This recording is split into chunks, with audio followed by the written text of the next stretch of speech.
یہ ہے تختی نمبر 22 میم ساکن کے قاعدے۔ میم ساکن کے 3 قاعدے ہیں۔ ایک نمبر میں ہے ادغام شفوی۔ ادغام شفوی کسے کہتے ہیں؟ جیسے میم ساکن کے بعد میم آئے تو میم کو میم سے ملا کر گنہ کے ساتھ پڑھا جائے گا۔ 2 نمبر میں ہے اخفاء شفوی۔ اخفاء شفوی کسے کہیں گے؟ میم ساکن کے بعد با آئے تو گنہ کے ساتھ اخفاء ہوگا۔ 3 نمبر میں ہے اظہار شفوی۔ یہاں میں اظہار شفوی کسے کہتے ہیں وہ یہاں میں بیان کیا گیا ہے۔ میم ساکن کے بعد با اور میم کے علاوہ کوئی اور حرف بالخصوص واو یا فا آئے تو میم کو ظاہر کر کے پڑھنا چاہیے، جیسے اردو میں ہم تم کی میم۔ تو یہ جو یہاں میں 3 قاعدے دیے گئے ہیں وہ تینوں کی مثال یہاں میں موجود ہے۔ تو سب سے پہلے ہے ادغام شفوی، تو اسے ہم آسانی سے سمجھنے کی کوشش کرتے ہیں۔ یہاں میم ساکن کی بات چل رہی ہے، میم کے اوپر ساکن ہے، تو میم ساکن کے بعد اگر میم آ جائے، میم ساکن کے بعد کوئی دوسرا حرف نہیں بلکہ میم آ جائے تو یہ میم کو اس میم سے ملا کر پڑھا جائے گا اور گنہ کے ساتھ۔ تو اس کا قاعدہ اس طرح ہے کہ میم ساکن کے بعد میم آئے تو میم کو میم سے ملا کر گنہ کے ساتھ پڑھا جائے گا، اسے ادغام شفوی کہتے ہیں۔ اس قاعدے کا نام ہے ادغام شفوی۔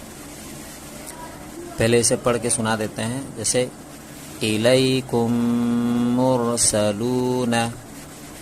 یہاں میں میم ساکن کے بعد میم آیا تو میم کو میم سے ملا کر پڑھا اور گنہ بھی کیا، تو اس قاعدے کا نام ہے ادغام شفوی۔ تو اسے ذہن میں رکھنا ہے۔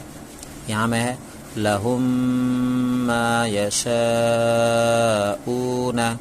یہاں میں دیکھیں میم ساکن ہے، میم ساکن کے بعد یہاں میں دوبارہ میم آ رہا ہے، تو اسی کو کہیں گے ادغام شفوی۔ تو اس کو میم کو میم سے ملا کر پڑھیں گے اور گنہ بھی کریں گے۔ تو اس کا قاعدہ اس طرح ہے، بولنا ہے میم ساکن کے بعد میم آئے تو میم کو میم سے ملا کر گنہ کے ساتھ پڑھیں گے، اسے ادغام شفوی کہتے ہیں۔ یہاں میں مد متصل ہے، یہ جو مد ہے اس کے بعد چھوٹا والا حمزہ ہے، اسی لیے یہ مد متصل ہے۔ فی قلوبہم مرض، یہاں دیکھیں میم ساکن ہے، یہ جو میم ہے یہ میم ساکن ہے، اس کے بعد دوبارہ میم ہے، تو اس میم کو اس میم سے ملا کر پڑھیں گے اور گنہ کے ساتھ پڑھیں گے، تو اسی طریقے اور قاعدے کو ادغام شفوی کہتے ہیں۔ فَهُمْ مُعْرِضُونَ، یہاں میں دیکھیں میم ساکن ہے تو میم ساکن کے بعد میم آیا، تو اس میم کو اس میم سے ملا کر پڑھیں گے اور گنہ بھی کریں گے، تو اسی قاعدے کو ادغام شفوی کہتے ہیں، یہ ذہن میں رکھنا ہے۔ یہاں میں ہے اخفاء شفوی۔ اخفاء شفوی ایک ہجے کر دیتا ہوں مثال کے طور پر، باقی آپ خود سے ہجے کیجئے۔ ابھی تک تو اتنا آ گیا ہوگا حروف کی پہچان اور کس طریقے سے ہجے کرنا، لیکن ایک مثال کے طور پر ایک ہجے کر دیتا ہوں۔ فا زبر فا، ہا میم پیش ہم، فہم، میم عین پیش مع، فہم مع، را زیر ری، فہم معری، ضاد واو پیش دو، فہم معرضو، نون زبرنا، فہم معرضون۔ یہ ہے اخفاء شفوی۔ یہاں میں دیکھیے میم ساکن ہے، یہاں میں ہم لوگوں نے پڑھا تھا اخفاء شفوی، میم ساکن کے بعد با آئے تو گنہ کے ساتھ اخفاء ہوگا۔ یہاں میں دیکھیں میم ساکن ہے، اس کے بعد با آیا، تو میم ساکن کے بعد با آئے تو میم ساکن کے بعد با آئے تو اخفاء شفوی ہوگا، اور اخفاء شفوی کو 1 الف کے برابر گنہ کے ساتھ پڑھیں گے۔ اس طرح یاد کیجئے کہ میم ساکن کے بعد با آئے تو اخفاء شفوی ہوگا، اور اخفاء شفوی کو 1 الف کے برابر گنہ کے ساتھ پڑھیں گے، جیسے ان ربہم بہم۔ یہ آپ لوگ خود اندازہ لگائیے کہ میں یہاں میں کیوں گنہ کیا۔ قاعدہ یہاں کا چل رہا ہے کہ میم ساکن ہے، اس کے بعد با آیا، تو اسی کو اخفاء شفوی کہتے ہیں، اور اخفاء شفوی کو 1 الف کے برابر گنہ کے ساتھ پڑھیں گے۔ یہ جتنا گنہ ہوتا ہے وہ 1 الف کے برابر ہی گنہ ہوتا ہے، اس سے زیادہ نہیں، اس سے کم بھی نہیں۔ ترمیہم بحجارۃ، یہاں دیکھیں میم ساکن ہے، میم ساکن کے بعد یہ دیکھیے با آیا، اب میم ساکن کے بعد با آنے کی وجہ سے اسے اخفاء شفوی کہیں گے، یعنی 1 الف کے برابر گنہ کرنا ہے اخفاء کے ساتھ۔ اخفاء اسے کہتے ہیں جس میں آواز ناک کی طرف چلی جائے، اس کو اخفا کہتے ہیں۔ تو جب بھی یہاں میں ہم گننا کریں گے تو گننا کے ساتھ ساتھ خود بخود پوری کی پوری آواز ناک کی طرف سے باہر آئے گی، اسے کہتے ہیں اخفا۔ تو یہاں میں اخفائے شفوی، اس قاعدے کا نام ہوگا اخفائے شفوی۔ ترمیہم بحجارۃ، یہاں میں ہے وما ہم بمؤمنین،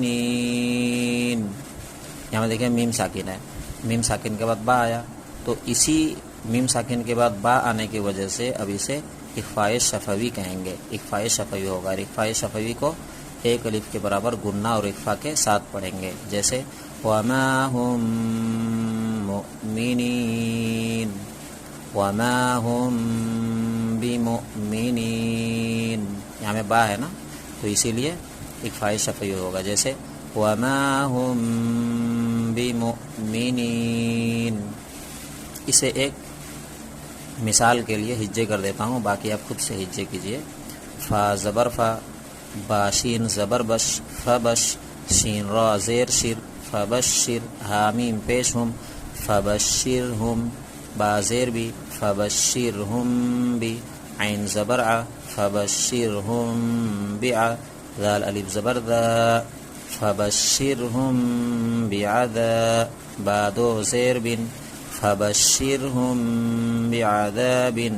یہاں میں نے را کو باریک کیوں بڑھا؟ اس لیے کہ رائے ساکنہ کے بعد یہ جو را ہے اس کے اوپر ساکن ہے، تو را ساکن سے پہلے زیر ہے اور را ساکن کے بعد والا حرف پور حرف میں سے نہیں ہے، اسی لیے اس را کو باریک پڑھیں گے، جیسے فبشر، فبشر نہیں بلکہ فبشر، فبشرہم بعذاب، یہاں میں میم ساکن کے بعد با آیا، اسی لیے اخفائے شفوی ہوا، اور اخفائے شفوی کو ایک الف کے برابر گننا اور اخفا کے ساتھ پڑھیں گے۔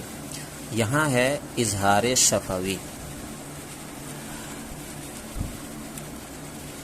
اظہار شفوی بڑا آسان ہے، یہاں میں دیکھیے لکھا ہوا ہے میم ساکن کے بعد با اور میم کے علاوہ کوئی اور حروف آئے، تو یہاں میں یاد ایسا کرنا ہے آسانی کے لیے کہ میم ساکن کے بعد با اور میم کے علاوہ، بولیں گے با اور میم کے علاوہ کوئی بھی حرف آئے، چاہے جو بھی حرف ہو، با اور میم کو چھوڑ کر چاہے دوسرا کوئی بھی حرف ہو تو اس میں اظہار شفوی ہوگا، اور اظہار شفوی کو گننا کے بغیر پڑھیں گے۔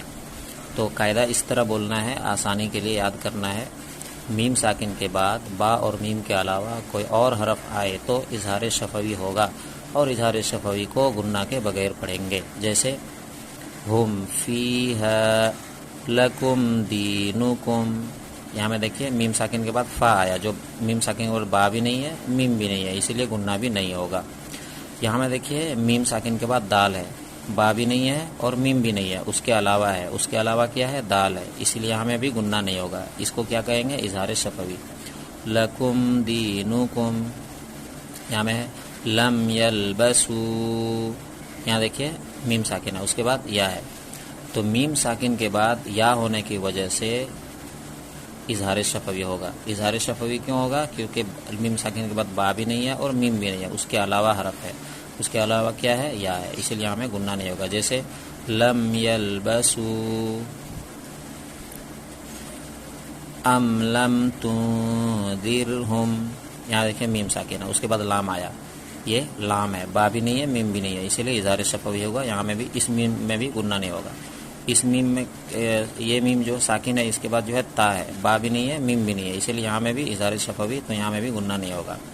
تو میم ساکن کے بعد با اور میم کے علاوہ کوئی اور حرف آئے تو اظہار شفوی ہوگا، اور اظہار شفوی کو گننا کے بغیر پڑھیں گے، جیسے ام لم تنذرہم، یہاں میں نے اخفا کیا، کیوں کیا وہ ذرا آپ ٹھیک سے اندازہ لگا لیجئے۔ ایک میں ہجے کر دیتا ہوں، لام زبر ل، حامیم پیش ہم، لہم حمزہ، جیم زبر اج، لہم اج، را دو پیش رن، لہم اجرن، یہاں دیکھیں میم ساکن ہے، میم ساکن کے بعد با بھی نہیں ہے اور میم بھی نہیں ہے، کیا ہے؟ الف ہے، اسی لیے ہمیں گننا نہیں ہوگا، اس لیے کہ اس قاعدے کو کیا کہیں گے؟ اظہار شفوی۔ تو بس اتنا ذہن میں رکھنا ہے کہ میم ساکن کے بعد میم آئے گا تو یہاں پر گننا ہوگا، اور اس قاعدے کو ادغام شفوی کہیں گے۔ یہاں میں میم ساکن کے بعد با آئے گا، اگر میم ساکن کے بعد با آئے گا تو اس قاعدے کو اخفاء شفوی کہیں گے، اور اخفاء شفوی کو گننا اور اخفا کے ساتھ پڑھیں گے۔ اور بہت ہی آسان ہے، میم ساکن کے بعد نہ میم رہے نہ با رہے، تو پھر کیا ہوگا، کوئی اور حرف رہنے سے اظہار شفوی ہوگا، یعنی گنہ کر کے نہیں پڑھیں گے، تو یہ ذہن میں رکھنا ہے۔ آگے شیئر کر دیجئے تاکہ جن کو یہ معلوم نہیں تھا ان کو معلوم ہو جائے۔